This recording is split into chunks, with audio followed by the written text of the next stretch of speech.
Today on Geek Devotions, we're going to talk about how God's presence and the movie Drunken Master are alike.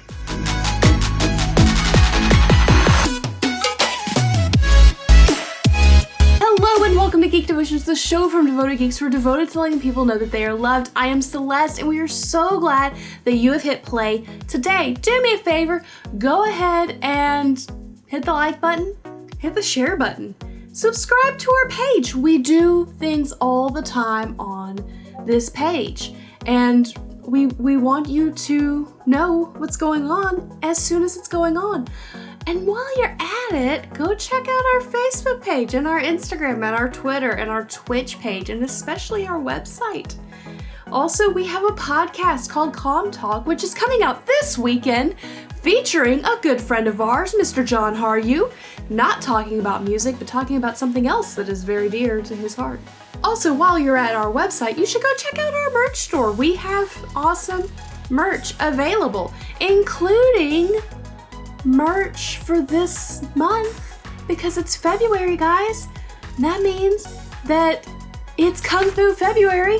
We're super excited about the shirts. We're super excited about all of our merch. There's a lot of really cool stuff, and you can show your devoted geek pride by wearing all of our stuff. Now, today's devotion is based off the movie Drunken Master that has Jackie Chan in it, and it's from the 70s. And it's about a young man who doesn't take things very seriously. He ends up in quite a bit of trouble, and he's forced to go learn a new style from a master called So Hai. Now, So Hai is a master in the drunken style of Kung Fu.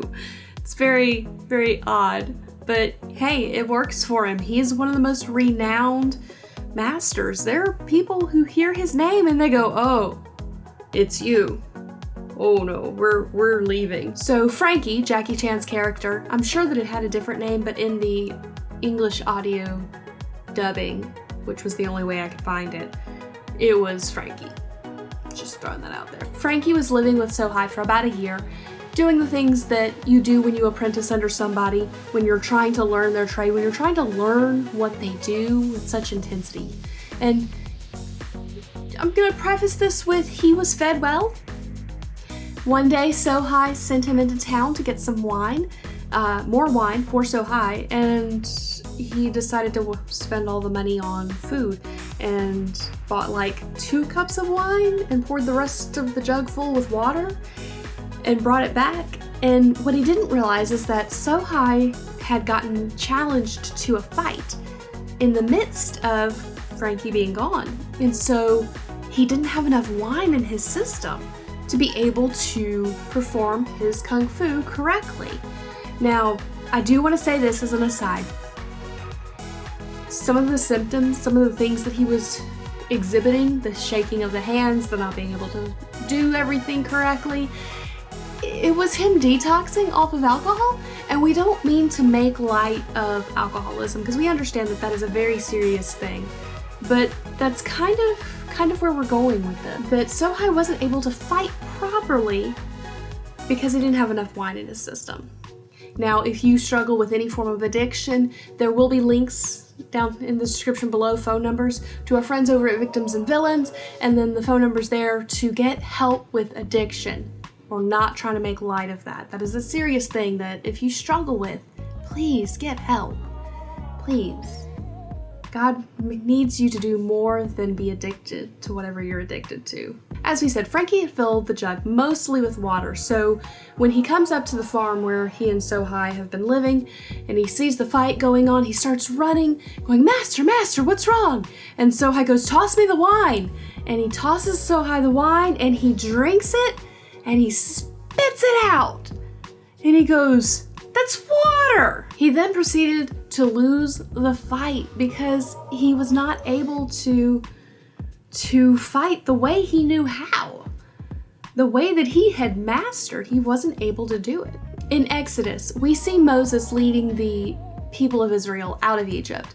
Now, the verse that I'm about to read is post Golden Calf, post 10 Commandments, post all that stuff, post the Red Sea, post the plagues.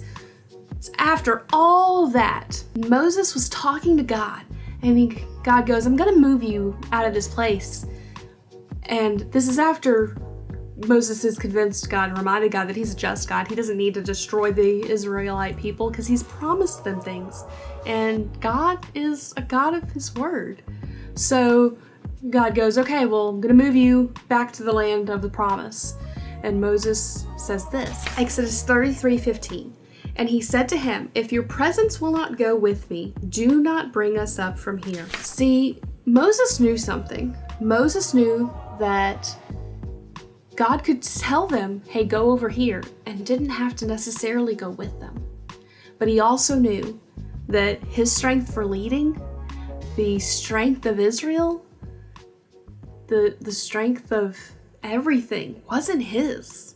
Wasn't any of the Israelites. It was God's. God's presence helped them get through so many things. He knew that without God's presence, he was not going to be fit to lead. That no one would do what he wanted him to do because it wouldn't be God telling them what to do. It would be Moses. It would be man. Moses needed God's presence like Sohai needed his wine. He needed it in order to do what God had called him to do. And this has had me thinking all week. When was the last time I went, God, if you're not going with me, I'm not going. Dallas and I, we pray over things, we say things, we do things, we pray for what Geek Devotions needs to do next, we pray for what to do in our own personal life, we pray in the ministry at the church. But how much of it is I am praying because I know I should, and I'm praying because I want to, because I'm so desperate for God's presence in my life that I can't not. Now, we do have a benefit that Moses did not have. We have God's presence everywhere. We don't have to go to the temple to access his presence. That was changed when Jesus died on the cross. That was part of the salvation gift, that his presence was no longer behind a curtain, but accessible to everybody who so chooses to seek it out. But at the same time, has having God's presence accessible to us made us less desperate for it? I'm guilty of it.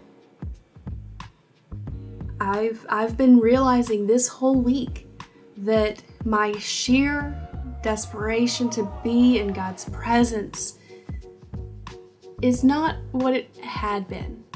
I've been letting myself get busy. We're doing things. We're doing the podcasting thing. We're doing multiple podcasts for multiple people. We're doing the YouTube videos. We're doing good things that God is blessing. But in that, I've lost a bit of that desperation to be with God. So that's my challenge for you this week. Analyze yourselves. Objectively step back and look at yourself and go, have I lost the desperation for God? Am I just kind of doing things that are good, that God's clearly telling me to do, but that need to pray, that need to read his word, that need to know that he's with me? Have we lost that? I've been challenged by it this week. I've been thinking about it all week. I've been praying that God would instill that desperation in me to bring me back to him, to bring me to the point of where I'm not just reading my Bible because I know it's good for me, but I'm reading it out of a pure desire to be with God. Okay guys, that was your devotion for the week. I hope you enjoyed it. Don't forget to check out all the socials. We have the podcast coming out. We will be having shirts and merch that's available in the store. If not by today, soon. Very soon. It's been a crazy week. Dallas and I are celebrating our anniversary this weekend, and so as a result, we've taken some time off from our jobs. We're going to spend them together. If you message us over the weekend, you probably will not get a response until like Monday, maybe later. But we're going to take some time just to be with each other. So that means that the shirts may not be up just yet, but they're coming. We're working on them. We've got them ready to go. We just have to do a few minor things. Don't forget to check out all of our socials, the website, and as always, stay devoted. Peace and love.